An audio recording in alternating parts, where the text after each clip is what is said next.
ఈరోజు తెలంగాణ వార్తాపత్రికల్లో వచ్చిన ప్రధాన వార్త పైన ప్రజాభిప్రాయ వేదిక. ఫార్ములా ఈ రేసు ఒక లొటపీసు కేసు అని చెప్పేసి కేటీ రామారావు అంటుండు. 90% మంది అవునా నిజమేనా ఫార్ములా ఈ రేస్ అనే కేసు ఒక లొటపీసు కేసు, అలా పొడిచేది ఏమి లేదు, పీకేది ఏమి లేదు అని అంట.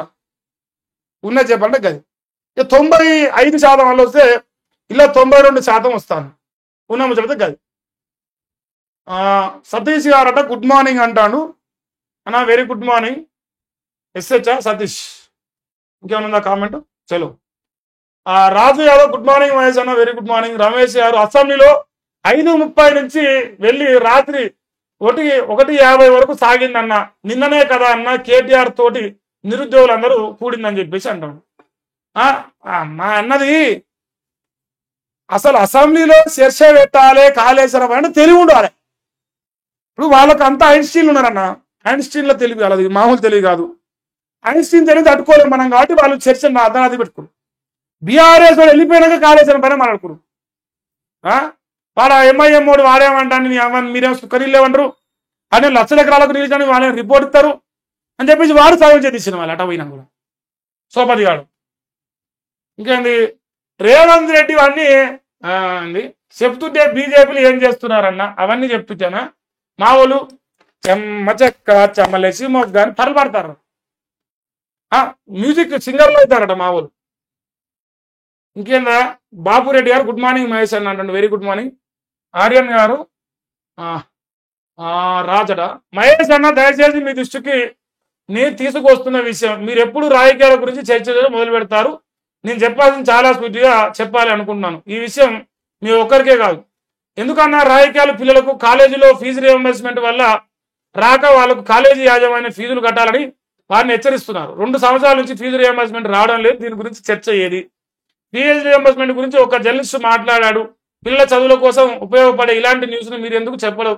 ఒక రాజకీయమే కాదన్న ప్రతి ఒక్క కాలేజా ఇంకేంది ఎవరిని ఉద్ధరించడానికి రాజకీయాలు కనీసం విద్యార్థులకు సంబంధించిన విషయాలు విడిచిపెట్టి ప్రతిరోజు మీ న్యూస్ చూస్తున్నాను. కేవలం రాజకీయం పిల్లల భవిష్యత్తులో ఎక్కడికి వెళ్ళాలి. చాలా మంది బీదలు ఉన్నారు.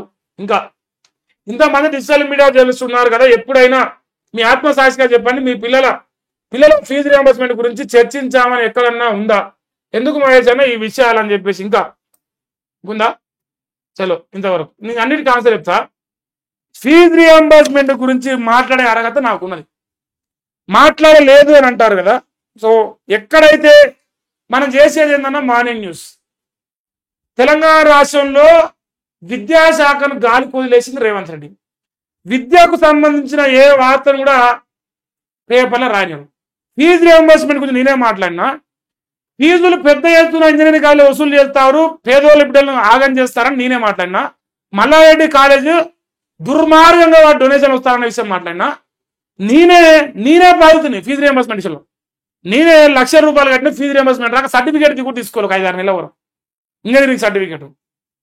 ఇంకో విషయం ఏంటంటే జర్నలిస్టుల విషయం వరకు వస్తే దాదాపుగా అందరూ ఇలా చూస్తా ఉన్నా ఎవరైనా సరే ఏదో ఒకటి పట్టుకొని మాట్లాడతాను. నేను ఇలా ప్రజల కోసం ప్రజల అభిప్రాయమే చెప్పండి ప్రజాభిప్రాయ వేదిక ఏర్పాటు చేసిన. ఎవడు కామెంట్ సెక్షన్ చదువుతలేడు. నేను ఎందుకు చదువుతానా? ప్రజల అభిప్రాయాన్ని ఖచ్చితంగా స్వాగతించాలి. వాళ్ళు చెప్పాలనుకుందే మనం సొసైటీ చూపించాల ఉద్దేశంతో ఈ ప్రోగ్రామ్ స్టార్ట్ చేసింది. ఇంకోటి ఈ విద్య పైన కాంగ్రెస్ పార్టీ చిత్తశుద్ధి లేదు, అస్సలే లేదు. బీఆర్ఎస్ పార్టీ కూడా లేకుండా అంతో ఇంతో నయం, గుజ్జోడు కంటే ఏమంటారు మెలకన్ను నయం అన్నట్టు అట్లా ఉండే. ఇలా దేశం మొత్తం మనం రేవంత్ పొడుగు మనలు మాట్లాడతారు. తెలంగాణకు వస్తే విద్యాశాఖ గాలి కోసి ప్రతిరోజు పుర్లకు పెట్టుకుండా ఫీజు రియంబర్స్మెంట్ ఇవ్వకుండా నిరుద్యోగులకు ఉద్యోగాలు లేకుండా ఇందిరామ రాజ్యం ఎగురు పెడతాను అని చెప్పుకొని తిరుగుతారు మాటలు డైలాగ్. నేను నా వార్తలు అంటావా? ప్రతిరోజు పేపర్లో ఏది వస్తే గదే మాట్లాడిన పరిస్థితి ఉంది. ఒకవేళ విద్య గురించి సపరేట్గా పేపర్ రాకపోయినామనంటే దానికి ఎనాలిసిస్ చేయాలి. సో ఎనాలిసిస్ చేసే అంత లగ్జరీ టైం కానీ ఆ లగ్జరీనెస్ కానీ నాకు లేదు. అది పరిస్థితి.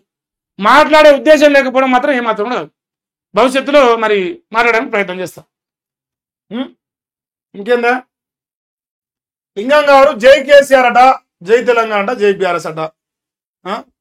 జోండేలి వినాయక్ గారు గుడ్ మార్నింగ్ తమ్మి అంటాడు. రవి ఇప్పుడున్న రాజకీయ నాయకులు సిండికేట్ రాజకీయం చేస్తున్నారు, ఇది ప్రజలకు మంచిది కాదు. అంతే అన్ని రాజకీయ పార్టీలు ఒకటే లోపల జనాలు చూసేగాలి, అంత సింపుల్ అయిపోలే.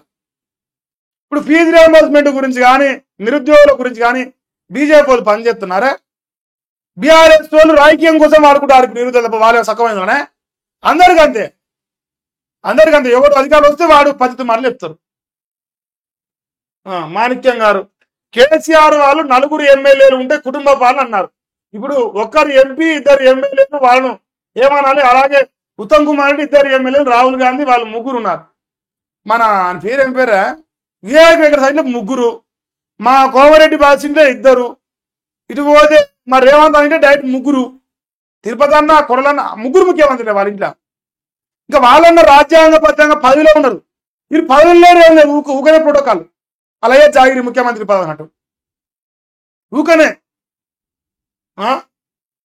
కుటుంబ పాలన కలటాలి. సంపద గారు F1 కేసులో ఫార్ములా 1 కేసా?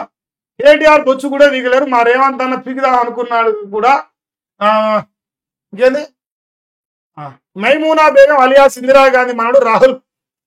మైమూనా బేగం ఇప్పుడు వాళ్ళ పార్టీ కాన్ల పార్టీ వాళ్ళే ఒప్పుకుంటారు, మా తుర్కోల పార్టీ అని. మనం ఏం చెప్తామే?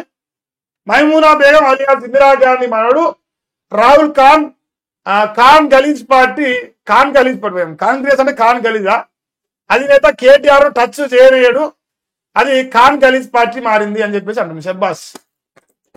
ఇందిరాగాంధీ అనే వాళ్ళు పిలవడే ఆమె అసలు పేరు మైమూనా బేగం.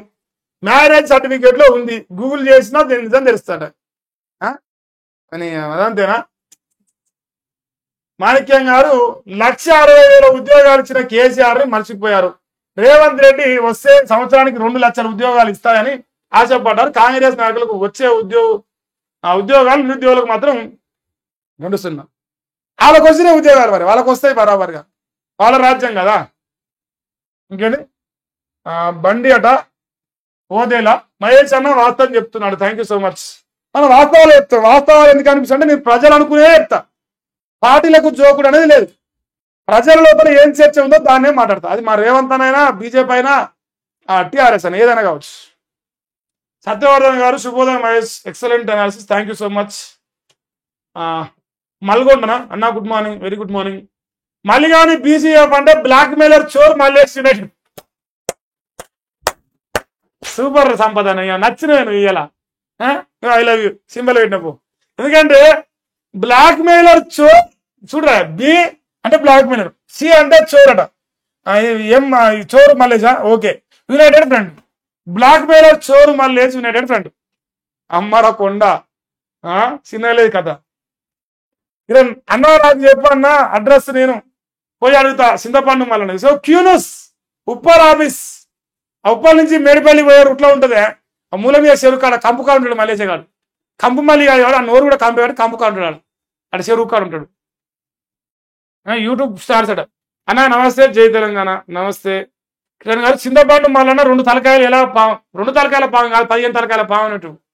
లేదంటే 50 తలకాయలు పెట్టుకోవానికి, వానికి ఎన్ని పెట్టినా ఏం కాదు. ఇంకేంది? మస్తీనా, మా మస్తీ అటం.